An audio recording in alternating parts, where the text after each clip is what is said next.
नमस्कार, आप देख रहे हैं जौनपुर टुडे और मैं हूं शुभम अग्रहरी। साथियों, बड़ी खबर है कि संभल में जो मंदिर मिला था, उस मंदिर में जो प्रतिमाएं मिली थी, उन प्रतिमाओं का अब कार्बन डेटिंग कराए जाने के लिए प्रक्रिया चालू कर दिया गया है। जी हाँ, प्रशासन की तरफ से एएसआई को पत्र लिखा गया है, यानी कि भारतीय पुरातत्व सर्वेक्षण विभाग को पत्र लिखा गया है और अनुरोध किया गया है कि एएसआई के लोग, जिन लोगों के द्वारा कार्बन डेटिंग किया जाता है, वह लोग यहाँ पर पहुंचकर और इन प्रतिमाओं का कार्बन डेटिंग करेंगे, जिससे कि यह पता लगाया जा सके कि यह मूर्तियां कितनी पुरानी है, कब की बनी हुई है। तो ऐसे में कहीं ना कहीं अब यह देखना दिलचस्प होगा कि कार्बन डेटिंग में क्या कुछ मामला सामने आता है और यह जो मूर्तियां संभल के मंदिर में मिली हैं, यह कितनी पुरानी बताई जाती हैं। कार्बन डेटिंग की बात किया जाए तो आपको बता दें कि एएसआई के माध्यम से एएसआई के माध्यम से, यानी कि भारतीय पुरातत्व सर्वेक्षण विभाग के माध्यम से किया जाता है, जिससे यह पता लगाया जाता है कि जो वस्तु मिली हुई है वह कितनी पुरानी है, कब की बनी हुई है।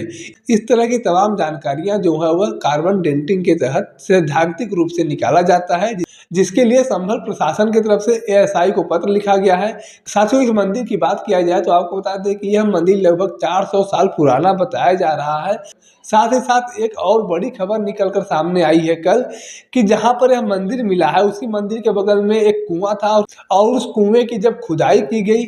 तो उस कुएं में भी 2-3 प्रतिमाएं मिली हैं। तो ऐसे में कहीं ना कहीं ये कहा जाए तो गलत नहीं होगा कि पहले यहाँ पर हिंदू समाज के लोग रहते थे। 1978 की दंगे के बाद हिंदू समाज के लोगों ने यहाँ से पलायन कर दिया और उसके बाद जब मुस्लिम समाज के लोगों का एक छत्र राज हो गया तो उन लोगों के द्वारा यहाँ पर मंदिरों को क्षतिग्रस्त किया गया, मंदिरों को तोड़ा गया, प्रतिमाओं को खंडित करके कुएं में भर दिया गया, उसके बाद कुएं को पाट दिया गया। और इस मंदिर की बात किया जाए तो इस मंदिर को चारों तरफ से पैक कर लिया गया था। मंदिर के ऊपरी हिस्से में घर का बारजा निकाल लिया गया था, जिससे कि यह मंदिर साफ तौर पर देखा नहीं जा सकता था। लेकिन जब खगुसराय में अतिक्रमण रोधी अभियान चलाया गया संभल प्रशासन के द्वारा, तो यह मंदिर निकलकर सामने आया है। अब इस मंदिर में पूजा अर्चना शुरू हो गया है। हिंदू समाज के लोग उस मंदिर को देखने के लिए पहुंच रहे हैं,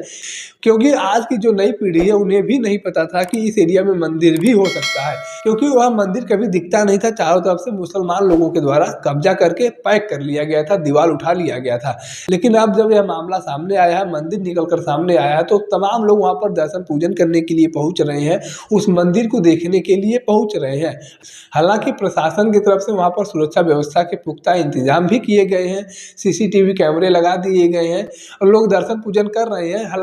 और प्रशासन की तरफ से पूरा कोशिश किया जा रहा है कि इस एरिया में जिन लोगों के द्वारा अवैध कब्जा करके अतिक्रमण किया गया है, चाहे वह मंदिरों को लेकर हो, चाहे वह कुओं को लेकर हो, इस एरिया में बताया जा रहा है कि 3 कुएं थे जिसको पाट कर चबूतरा बनाकर लोगों के द्वारा कब्जा कर लिया गया था और अब उस कुएं को भी खाली कराए जाने का कार्य किया जा रहा है। यानी कि प्रशासन अब पूरी मुस्तैदी के साथ वहां पर अवैध कब्जे को हटाने के लिए तैयार हो चुका है। ऐसे में कहीं ना कहीं यह बात यहाँ पर समझने वाली है कि जो लोग कहते हैं कि मुसलमान लोगों के द्वारा मंदिरों पर कब्जा करके मस्जिदें नहीं बनाई गई, तब तब के शासनकाल को लेकर आरोप लगता है कि मुगलों के द्वारा मंदिरों पर कब्जा नहीं किया गया, मस्जिदें नहीं बनाई गई। लेकिन जब आज के दौर में इस तरह की चीजें देखी जा रही हैं कि बाकायदा मंदिरों को तोड़कर मूर्तियों को खंडित करके कुएं में फेंक दिया गया था और मंदिर पर पूरी तरह से कब्जा जमा लिया गया था, तो उस समय में क्या यह संभव नहीं था कि मंदिरों को तोड़कर मस्जिद बना दिया जाए? क्या उस समय में यह संभव नहीं था कि मंदिरों पर कब्जा कर लिया जाए, मंदिरों को ध्वस्त कर दिया जाए? क्योंकि आज के समय में लोकतंत्र है, देश में राजतंत्र खत्म हो चुका है, मुगल शासन नहीं है, तो लेकिन उस समय में मुगल शासकों का पूरी तरह से कब्जा था, पूरे देश में मुगल शासक ही थे, उनका राज चल रहा था। उस जमाने में तो और भी ज़्यादा मंदिरों को तोड़ा गया होगा, मंदिरों पर कब्जा किया गया होगा। अगर आज के समय में इन जो अटारा मस्जिद को लेकर, बाबरी मस्जिद को लेकर, शाही ईदगाह मस्जिद मथुरा को लेकर या ज्ञानवापी मस्जिद को लेकर आरोप लग रहे हैं हिंदू समाज के द्वारा कि यह पहले हिंदू मंदिर हुआ करता था, तो अगर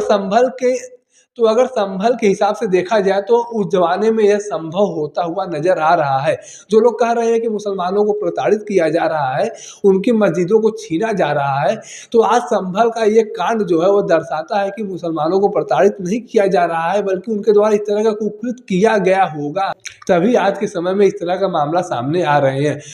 अगर इस तरह का कोई कुकृत्य नहीं किया गया होता तो 46 सालों के बाद आज संभल में मंदिर न मिल रहा होता। यानी कि यह बात सच है कि कुछ लोगों के द्वारा यानी कि यह बात सच है कि मंदिरों पर अवैध तरीके से कब्जा पहले भी किया जा रहा था और आज भी किया जा रहा है। मुगल भले खत्म हो गए लेकिन मुगलों की जो सोच है वो आज भी देश में विद्यमान है, विराजमान है, वो स्थापित है। उसकी सोच जो है वो कहीं नहीं गई है और आज भी वो चीज़ें चल रही है। मंदिरों पर कब्जा किया जा रहा है, मंदिरों को तोड़ा जा रहा है, मंदिरों में मूर्तियाँ जो है उसे खंडित करके